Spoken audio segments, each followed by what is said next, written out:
Einen wunderschönen guten Abend. Have a very good evening to everybody outside here. Welcome to a new episode of Wissenschaft, fürs Wohnzimmer, this time in English. But for all the German people outside, wenn ihr Fragen auf Deutsch habt, stellt sie auch gerne in den Chat. Wir übersetzen, das ist kein Problem. Today we have an episode which is, well, actually not about science, about climate change, but it is about the scientific system in Germany, which is also very important because this is the way how we work and how we are employed. Jasmin and Coralie are today here and they will present the German law WissenschaftsZeitVertragsGesetz, what that means for us as scientists which are hired at institutes, at universities on fixed-term contracts, and it has been heavily discussed amongst scientists and also in the social media with the hashtag Ich bin Hanna, ich bin Rayan, and also in the politics. So yeah, they will explain how all this works and how it has been developed in the past. We are very happy to have them here today. But I'm not alone here from Avis for Future, from Scientists for Future. Also Corinna is here. Just a few words to myself. I'm a postdoc at Alfred Wegener Institute. I'm a marine biologist. I'm working with climate models. So I try to model how those little guys, the little algae in the ocean are displayed and how they develop in the future. And now I will hand over to Corinna. Yeah, thank you. So yeah, welcome everybody also from my side. Happy to have another English episode. It's also nice. My name is Corinna. I also work at the AVI. I'm a scientist at AVI, and my work is focused on the North Sea and of the restoration of European oysters in there. So I'm in those projects and I'm a research assistant. And therefore, I'm in the scientific world and I'm very much interested about what's going on the legal side of it. So I'm very happy to learn more now. Thank you very much for being here.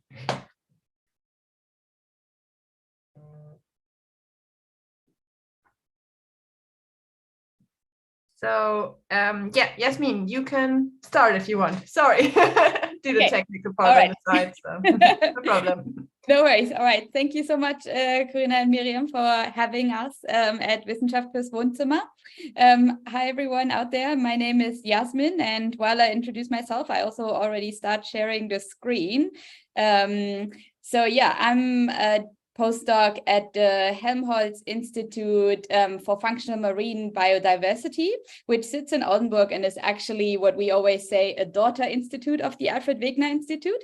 And Coralie and I are here from the AVI postdoc team. So we are kind of a representative team for all the postdoctoral researchers at the Alfred Wegener Institute. And yeah, we have been working a little bit in the law space of how we are all hired and working. And now I pass it over to Coralie to get us started. Yeah, thanks, Jasmin. Hi, everyone. So my name is Coralie Broker. I'm also part of Alfred Wegener Institute. My research focus on antibiotic resistance in aquatic environment and how anthropoic activities may influence this antibiotic resistant gene.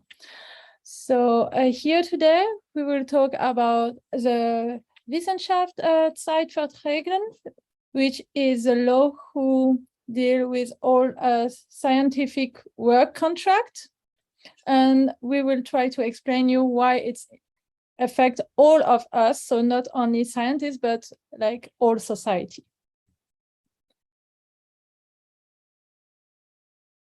So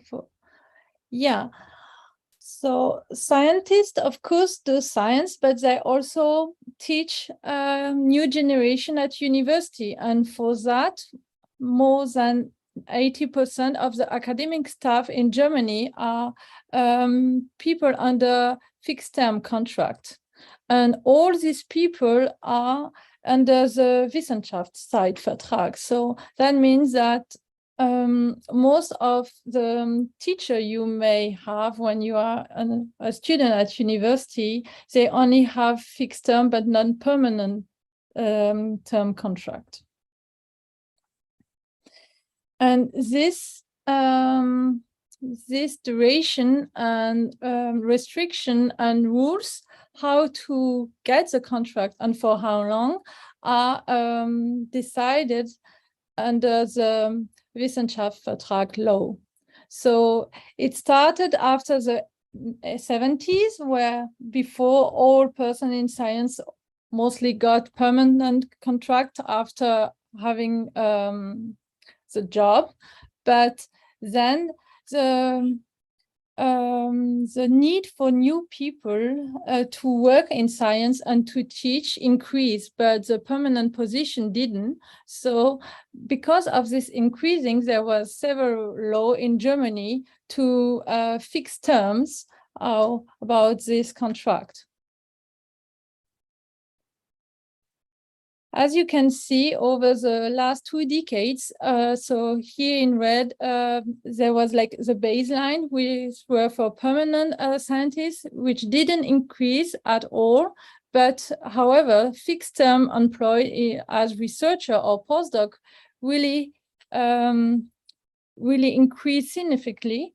And that means that all these people only stay for a few years in their position and need to move from one position to another.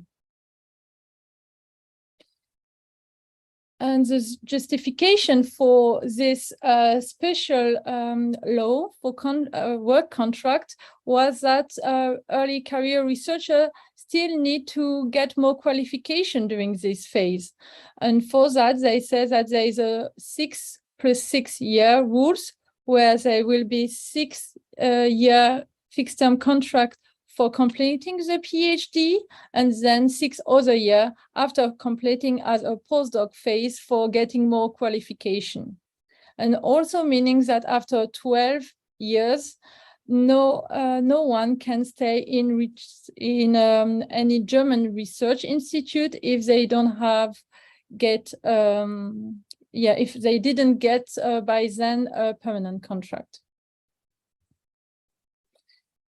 And they claim that this law was to avoid clogging the system with established researchers and also create more competitivity and high quality research, because like they need to, all this research with fixed term contract need to keep,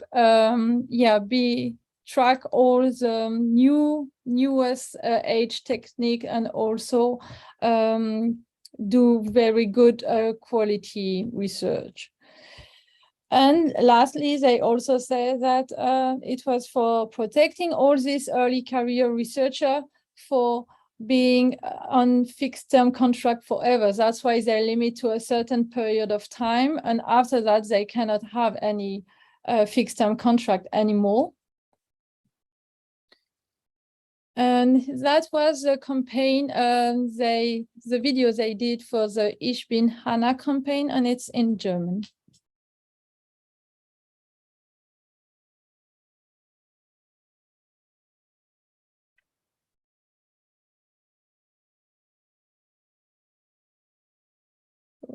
Sorry, we need to have a song.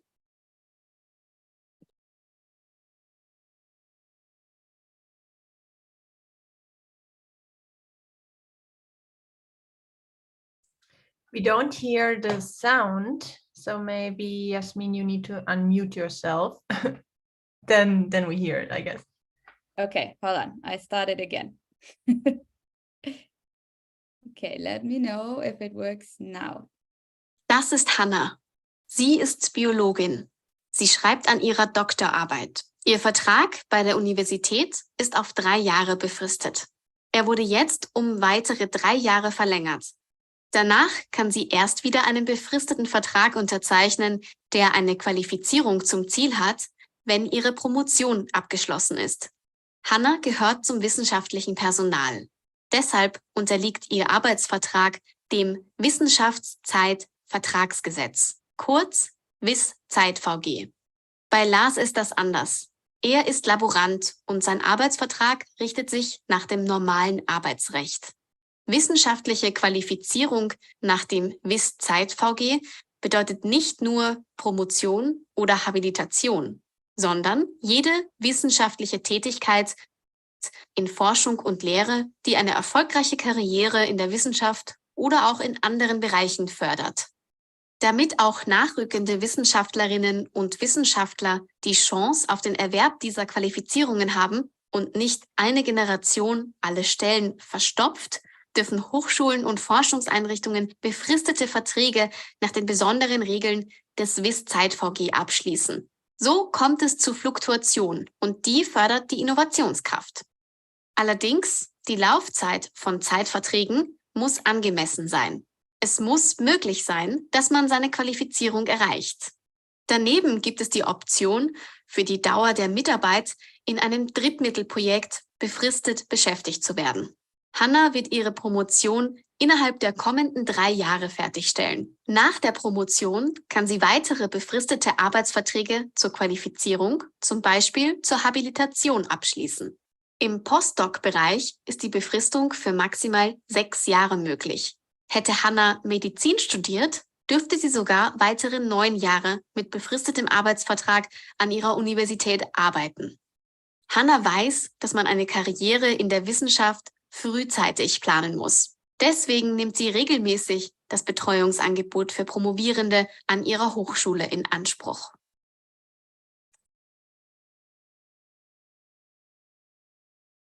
Das ist Hanna.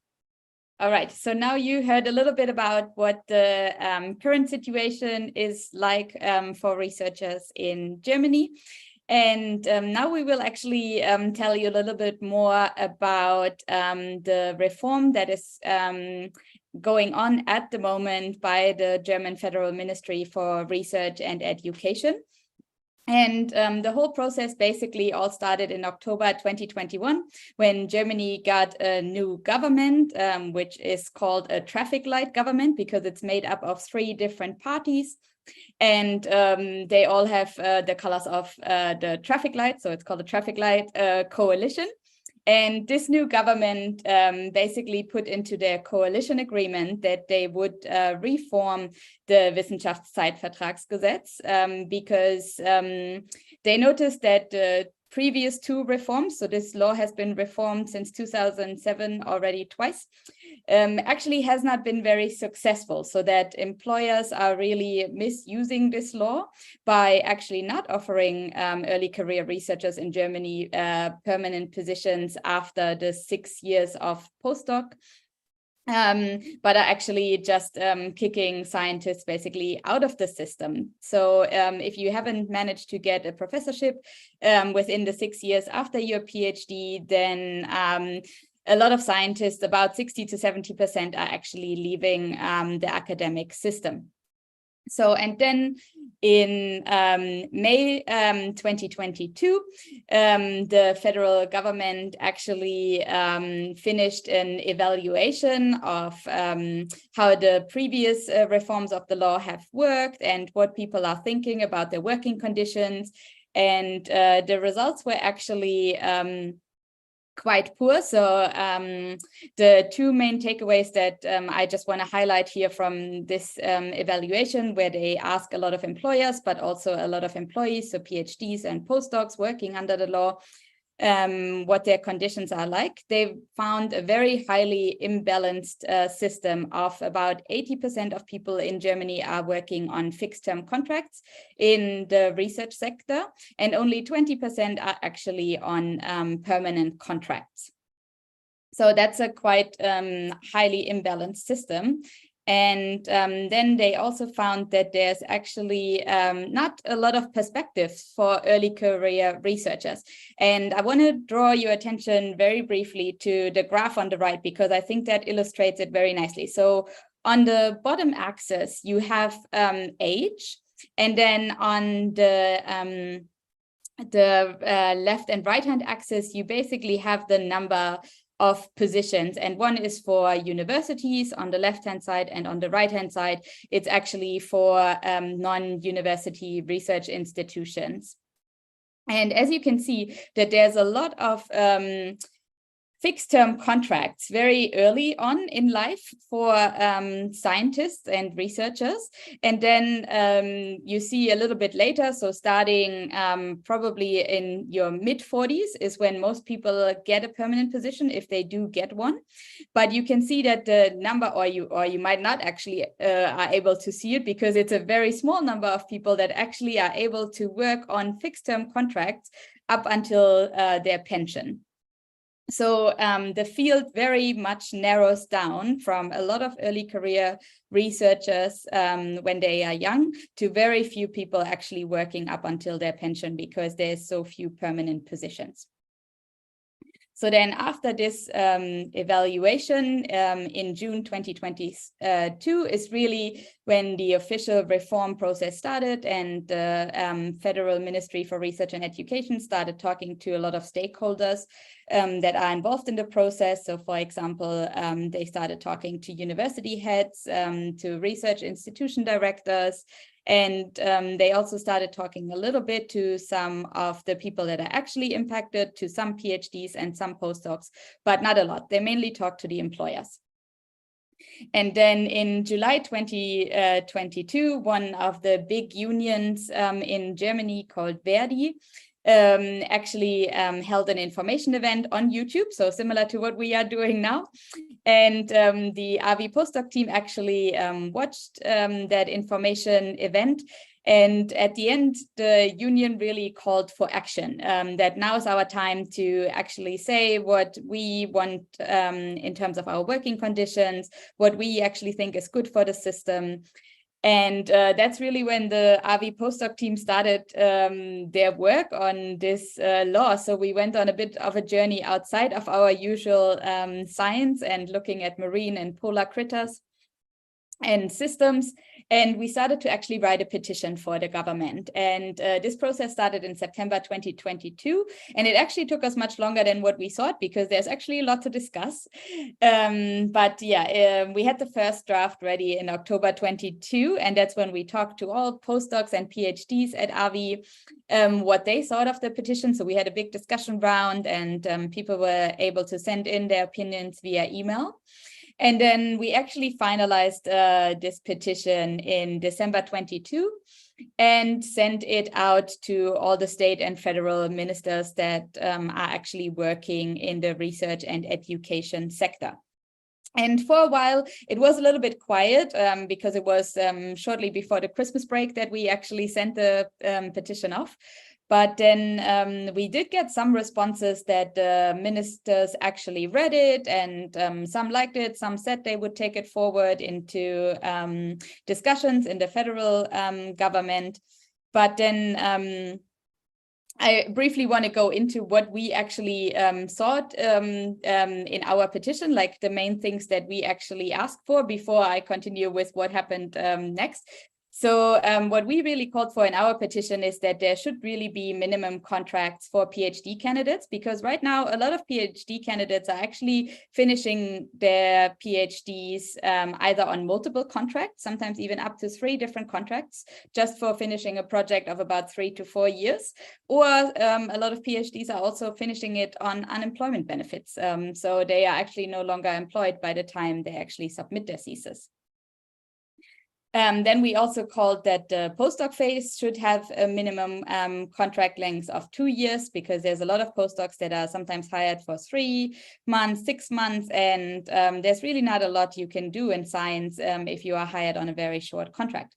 And we also asked for a maximum of 4 years for this postdoc phase, because we think that people who have done a bachelor's and a master's and a PhD, so spent at least 10 years in the education system, are already really highly qualified people. So it's really questionable if they actually need more education.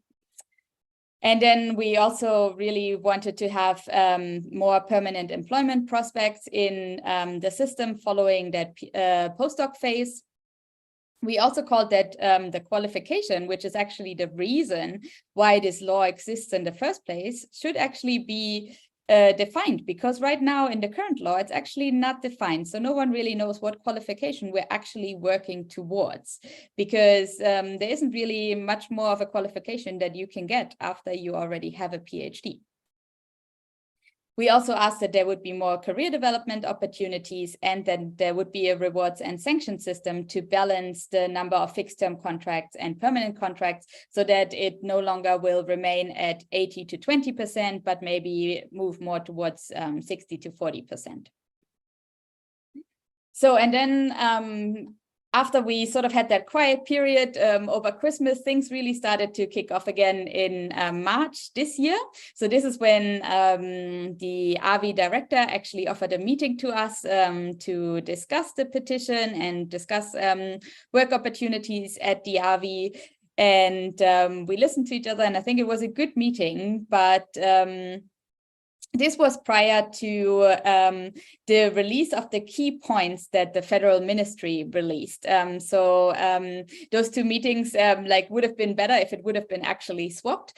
But yeah, so in March, the key points of the Federal Ministry for Research and Education were also released. And there was actually a lot of outcry about it, because one of the key points that were released was actually that the postdoc phase should be reduced from 6 to 3 years, so that instead of having 6 years to become a professor, the government now proposed that you only have 3 years to become a professor, or you would be kicked out of the system. So in total, you would only have 9 years for your qualification to become a professor.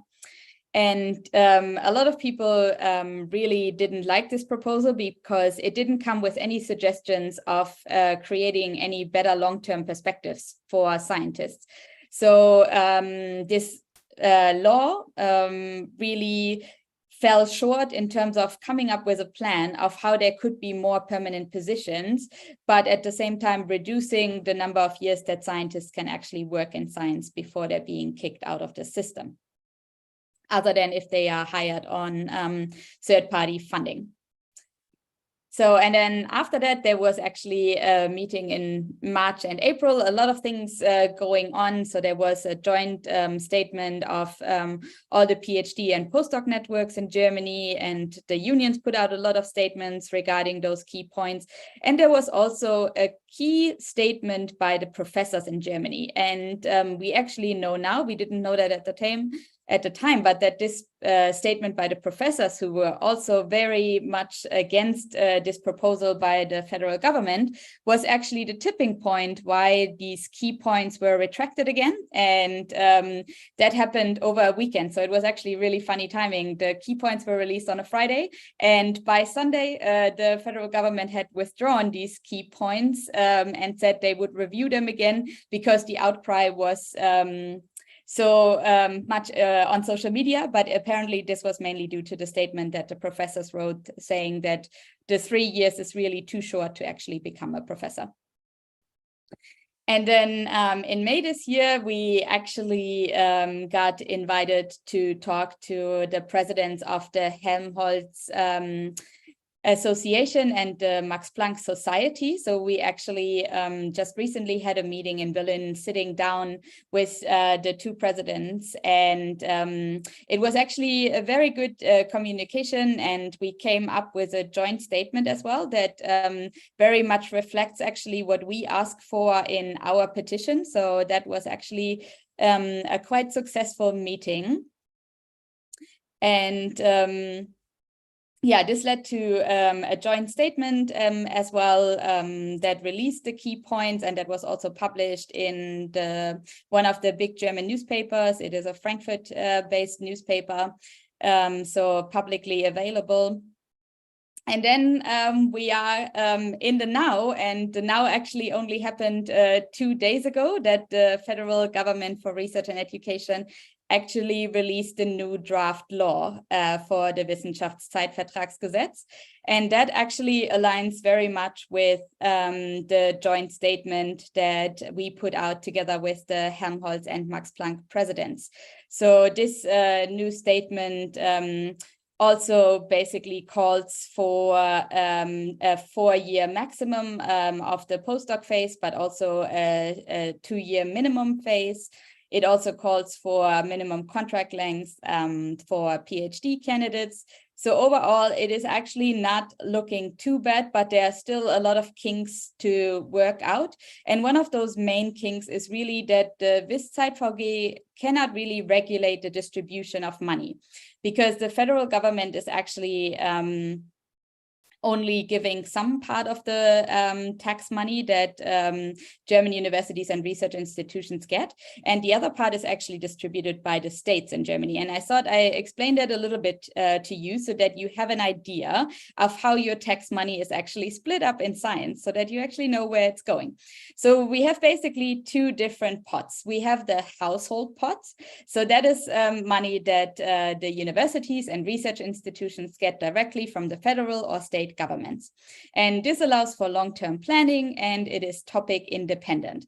So the universities and research institutions are just given that pot of money, and then they can allocate it among their research staff as they see fit.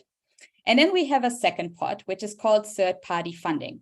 And this money is indirectly given to universities and research through an application-based process. So researchers actually spend a lot of time writing grant applications to get this third-party funding. And these are usually short-term projects. So this is very much project-based funding, and it is highly topic-dependent. So you write an application or a proposal for a specific topic. And this is split about 50-50 in Germany. So about 50% of the tax money allocated for research and higher education is given as household money directly to universities and research institutions, and the other 50% is given by third-party funding. And this third-party funding is actually not regulated by the WissZeitVG, but this household money is regulated by that. And here's actually where we think is one of the biggest problems, that we actually do have quite a bit of money that could be invested into permanent positions, because this money is given every year to the universities and research institutions, and they choose to have people hired on fixed-term contracts rather than permanent contracts, although they could actually use that household money to create permanent positions. It just wouldn't allow them as much flexibility. So we actually think that we should have a much bigger pot of household money of, I don't know, maybe 80%, maybe even less, but definitely more in the household money than in the third-party funding, because third-party funding, as I said, is application-based. So a lot of time is invested into writing applications that are oftentimes very competitive, so they're not very successful. So a lot of time is invested in unsuccessful applications. And so now I give it back to Coralie to explain a little bit why this doesn't just matter for the working conditions of early career researchers, but why this actually also matters to you, maybe someone who's not working in the research sector. Yes, thank Jasmin. So exactly why, of course, as researcher or student who want to stay in academia, that matters to you, but not only to you. Everyone is concerned in the German society, because first, due to this law and to the very huge amount of fixed-term contract, most of university education is based on this young researcher who moved from one position to another. So that means that it reduces the quality of the lecture and of the university education your children or your friend or anyone around you will have in university. But it will also change the quality of the supervision, because if your teacher will only stay for, let's say, 1 or 2 years, so he will or she will not be able to be your supervisor for your 3rd year of bachelor, for example. So there will be no very long-term relationship between your teacher or supervisor and you as a student.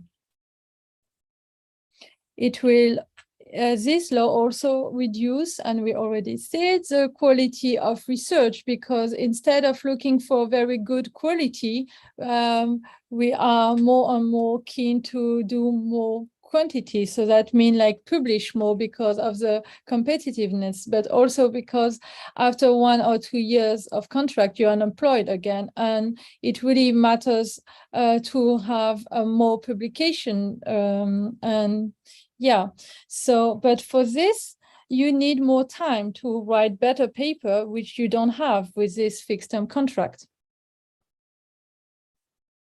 And finally, it also reduces the quality of knowledge transfer, because of course we do science to understand and explain some ecosystem or some mechanism, but it's also we want to have more knowledge to transfer to society, to like work, for example, to provide new solution in climate change scenario, or have more concrete understanding of some process that can be changed. But for this as well, this researcher, young researcher, need to have more time to actually give some output for the society. And if they just run from one contract to another, they will just be that busy to already do their work, so that they will not go besides the academia or science part to really what matter for society. So thank you for having listening to us, and that's it. Yeah. Thank you so much for listening, and we're looking forward to your questions. Yeah, thank you very much for presenting this very interesting but also complex topic. So even though we are working in it, it's still always good to hear it again. I just quickly show the topic of the next season episode, which is in 2 weeks, which is more into science itself again.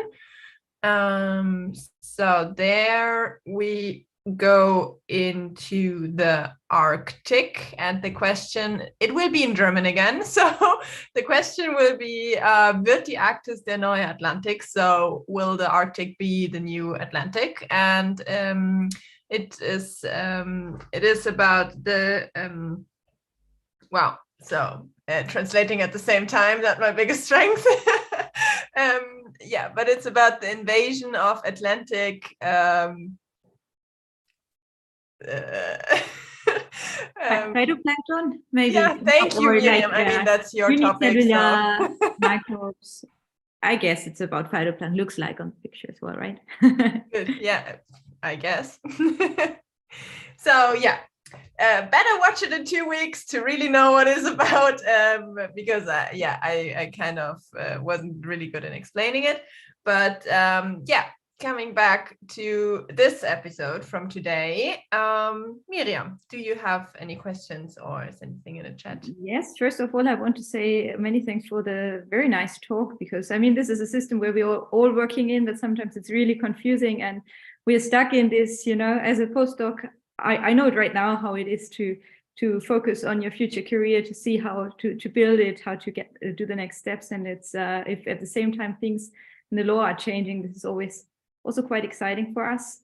And one of the last points you also mentioned that was this relating to Wissenschaft fürs Wohnzimmer as well, is the point about science communication, whether you take the time to do this or not, because I think it's a big important thing for the community to do. And we've seen it with Corona as well, that it is important that scientists communicate to the public, not just for Corona, but also climate change.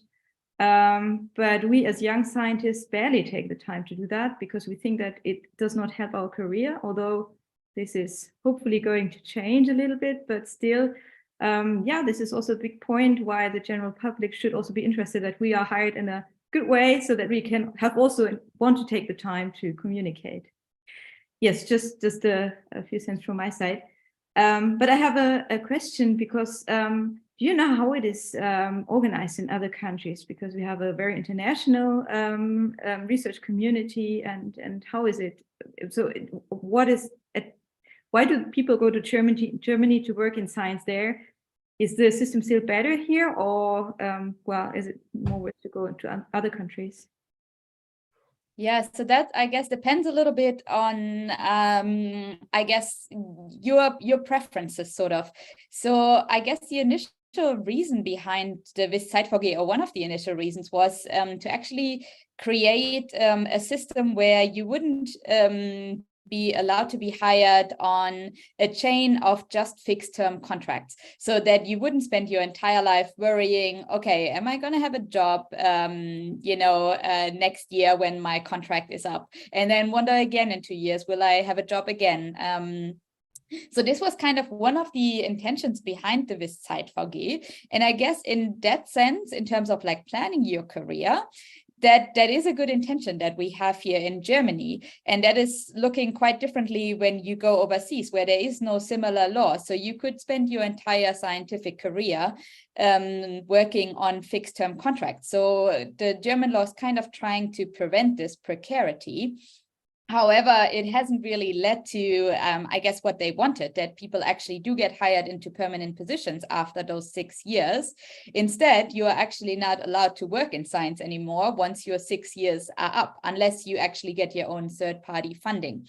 So I guess the intention behind it was quite good, but it hasn't quite worked out. So in that sense, if you prefer that you can actually still work in science, even if it is on a fixed term contract, then maybe it's more desirable to work outside of Germany.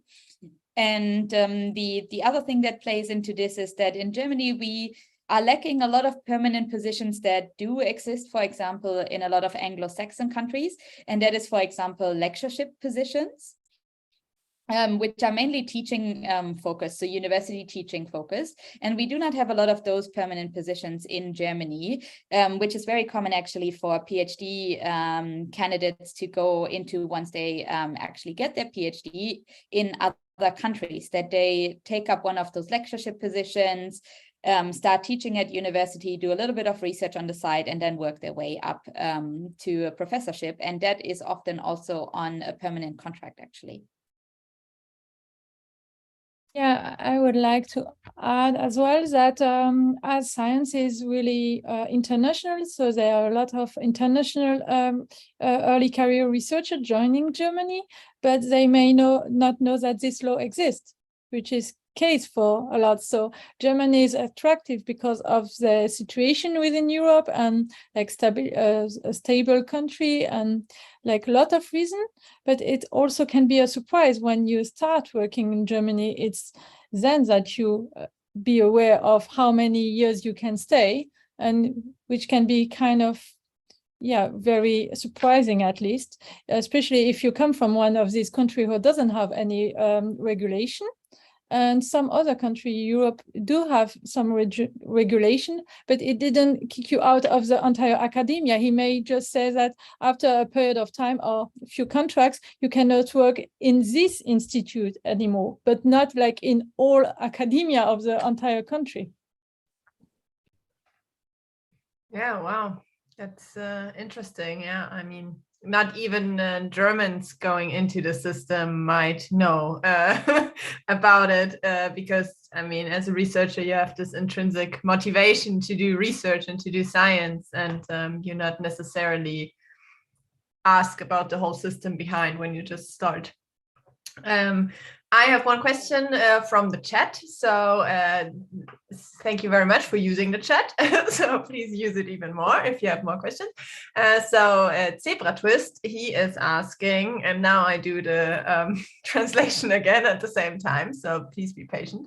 So he is asking, or she's asking, would it rather be possible to have more permanent contracts if it would be possible to let people go more easily in civil service, so to kind of cut their contracts off, because it's not that easy to just let people off in this system.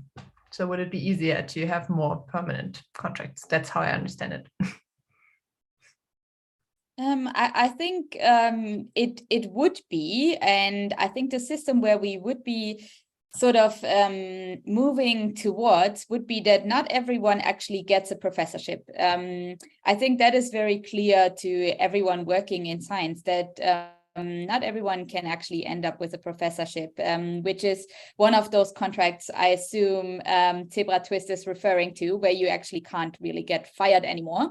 But for example, if you would just take up a lectureship position or work as a principal researcher, which is still the case at a lot of research institutions like the AVI, for example, then you actually could just be fired from your job, like any other job in industry, for example. So I'm not sure that that would actually create sort of more permanent positions, because I think the reluctance really to create those permanent positions is, for one, in that there's still very much that thought that you need to have turnover in order to create innovation.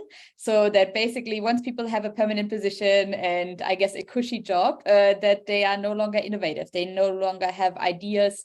You don't have as much mixing, like people moving between international research institutions and universities, which is, I guess, one of the hypotheses is that that creates a lot of like ideas if you talk to researchers internationally. But I'm not sure that that would actually stop if you are on a permanent contract. I think it actually would free up a lot of scientists if they wouldn't have to worry about that job and where their paycheck comes from, and maybe even give them more room to actually work on long-term projects and actually sort of realize some of the ideas that they're having, but they can never fully do because they only have a one-year contract and the project might be longer than their contract is. That's true. I agree. Thanks a lot. Yeah, I think what is missing is the so-called Mittelbau, right? What you referred to. Yeah. So we have another question from Martin Gerken in the chat, who is asking, did you calculate how many people less could stay in science if we double the contract time? This has a downside too, a really bad problem. No, so I actually didn't calculate that. I think there is actually a calculation somewhere, but I don't quite remember, but I'm quite certain that that number is actually floating around. So if someone else knows it, feel free to mention it now, or we can maybe also post it in the comments later. I'm quite certain that I've seen that number before. So sorry that I can't provide it right now. Martin, maybe check back later. I will definitely try to find it. Sure, we can post it, or you post it in the comments later. That's really good. Thanks. Yes, and there's another comment rather than a question from Rebecca B. And she's saying, I got the impression that even though some improvement of this law is possible, no fundamental change can actually be achieved without deeper changes related to budget and financing of science. What's your thought on that? Would you agree? Yes, to a certain extent, I would agree. As I mentioned before, I think with the 50% of household funding that we have, the universities and research institutions would have the liberty to create permanent positions. Currently, they're not really incentivized to do so, or they think there's no incentive to do so, but they could definitely create those permanent positions because they get that money every year. So it doesn't really matter if you spend that money for 2 or 3 years on a fixed term contract or if you spend it on a permanent contract. However, as I kind of showed you with that tax allocation slide, I do think that we do need to reshuffle things, and that would require a bigger debate of how tax money is allocated into household funding versus third-party funding. And that definitely is a bigger discussion, because that would also require actually talking at the state level, because research and education is mainly governed at the state level in Germany. So that would require getting 16 states on the same page, which is not a very easy task. Yeah, but I do think that the key message is that we can already improve it a bit internally. So every institution can already like work on it and improve it. Of course, it will not be perfect and there will be still some lacks. But yeah, if we wait for the whole system to be changed, which will be preferable, but it will take so much time that nothing will change at the end at all. Yes, thank you. We have another question from Michael Angelopoulos, who is asking any insights into developing more partnerships with industry as a means to get more funding. So I don't have any insights if that is already a pilot program that is happening in Germany. I know that some other countries are trialing this. So for example, I did my PhD in Australia, and Australia currently has a pilot program where the government is actually partnering with universities to get PhD candidates to actually work on government projects, because the government actually does a lot of their own research as well. And usually there isn't a lot of collaboration between the government and universities, but there is actually an avenue for PhDs to completely do their project at the government. So basically work for the government, finishing their PhD rather than actually working for a university. And I do also know that in other countries, there are pilot projects doing projects with industry based on industry funding. And I mean, a lot of third-party funding also does come from industry. I guess that's very field dependent. So I guess in polar and marine science, there isn't a lot of that industry collaborations. I think that's maybe like in aquaculture, for example, that's more a thing. And then in the biosciences, in medicine, in pharmaceuticals, that's way more common there than in our specific area.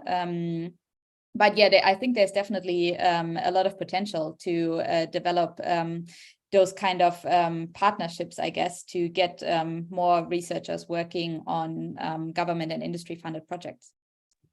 Yeah, just a short comment on that, because we do work in an aquaculture field, like not really, but we are related to aquaculture, and the thing with industry is that the interests are sometimes very divergent from research. So if you find something cool new in research, you kind of want to tell anyone, and it's publishing and papers, and you want to share. I mean, that's kind of what we want. And in industry, that's not often what they want. They want to use it to gain more money, which is understandable.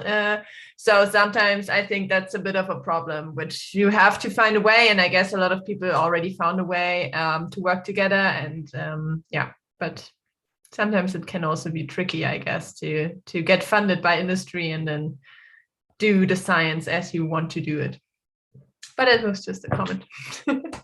And I do think that we are more and more encouraged to work with companies. So when you try to get new grants for projects, yeah, they will really like encourage you to have any partnership with a company before applying for a grant or for any new project.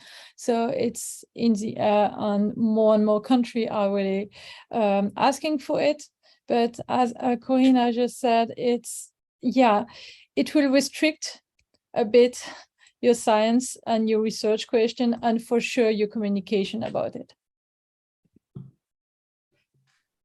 Thank you. I have personally two more questions. Maybe I try to squeeze it in one, but maybe it's not possible, I guess. So well, the first one would be,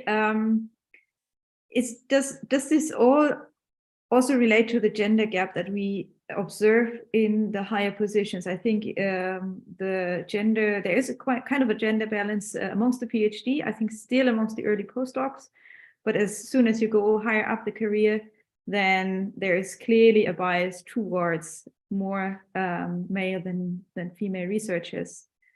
This was my first part, and the second part is, do you also see a correlation between mental health and the contract situation? Yeah, so I think definitely both things are correlated. So for the first one, in terms of that gender gap, there definitely are more males working in permanent positions in science. That is worse at the universities than it is at some of the research institutes. So I know for AVI, for example, the numbers are actually looking quite good. I think 47% of permanent positions at AVI are actually held by females. So that's nearly at 50-50.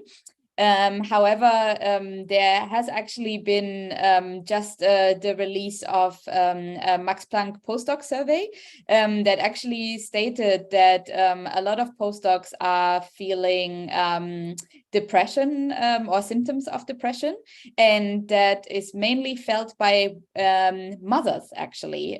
So that a lot of women who have children actually feel quite depressed working in academia. And I think that number was, I think it was even a third higher than the general population in the same age group. So I think there is definitely a lot of guilt involved working in academia if you have care responsibilities. As sad as that is, a lot of care responsibilities are still performed by women.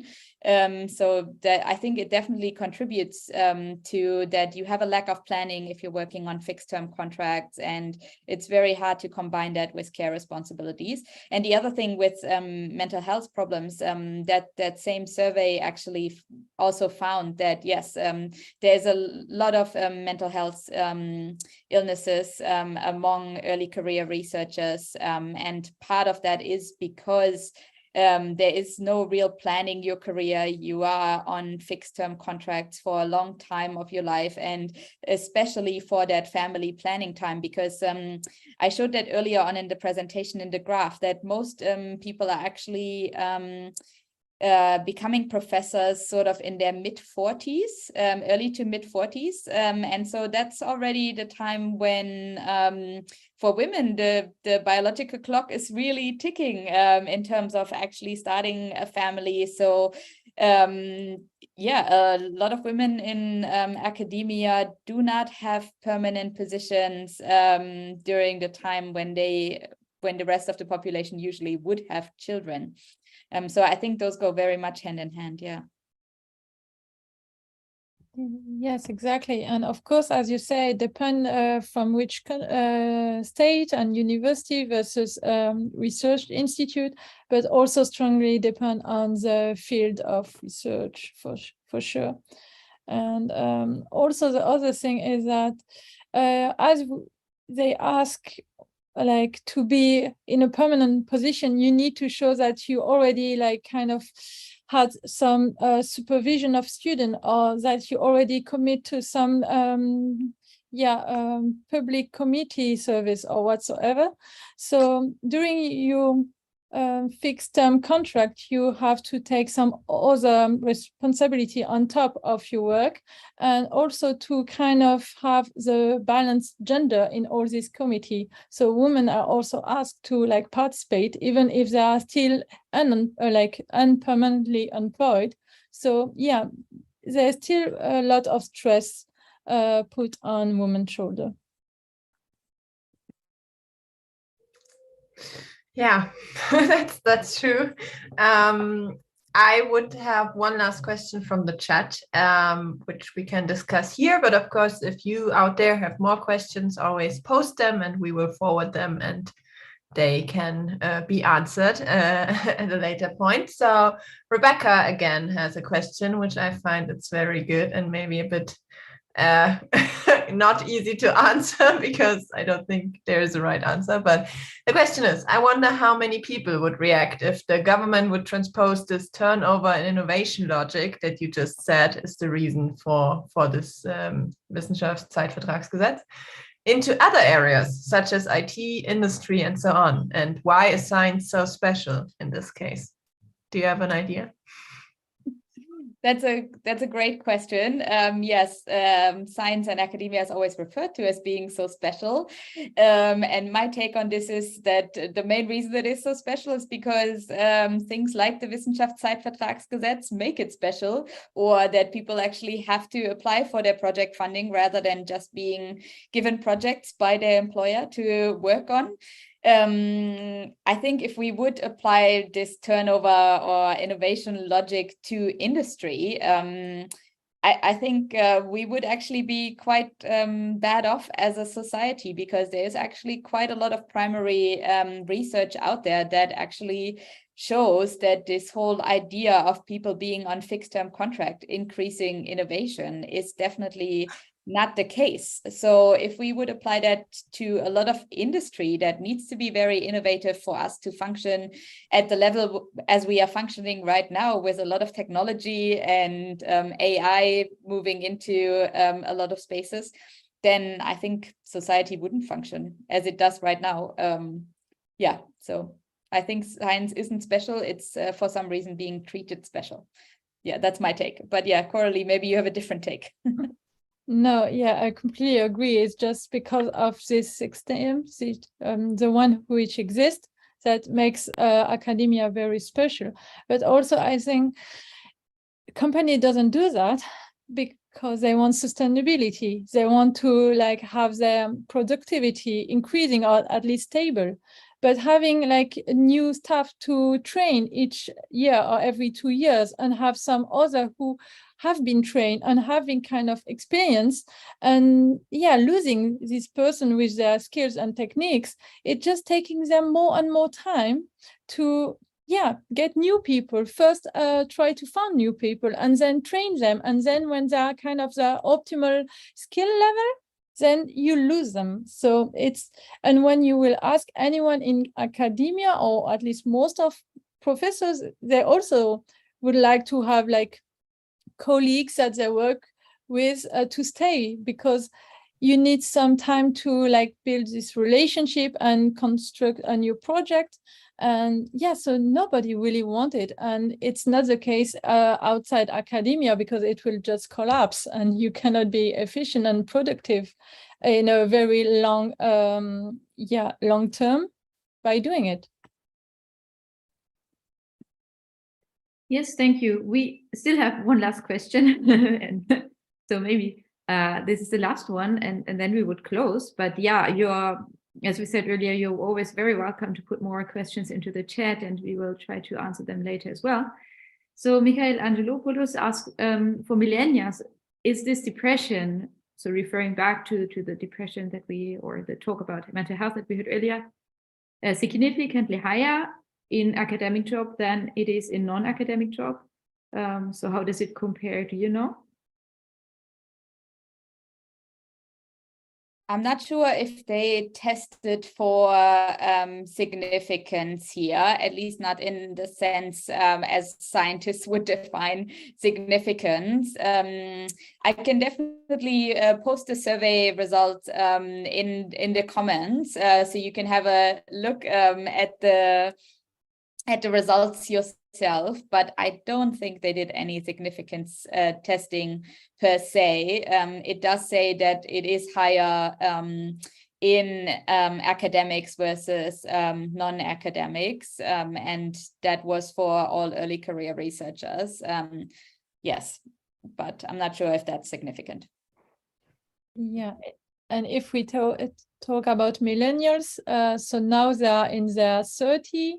So of course, some may have already quit academia, but they are still in this, if you remember the graph Jasmin showed, it's still on this peak phase where like most of people are in their first or second postdoc contract. So yeah, of course you have pressure and stress, and you may already have mental illness, but it's just getting more and more stressful. So maybe these millennials people, or most of them, are still not exactly in this after 6-year phase. Yeah, thank you. It would be maybe really good to post this questionnaire and the answer, the assessment of that into the comments, so that everybody can have a look. Wait a second. Yeah, Michael says that we should go all night. Well, you're invited to join us or to at another episode of Wissenschaft fürs Wohnzimmer. Then we can continue discussing this issue. And he also says, I was not using significant in a statistical sense. Just curious if it is noticeably different. But yeah, maybe we can have a look at the results later on.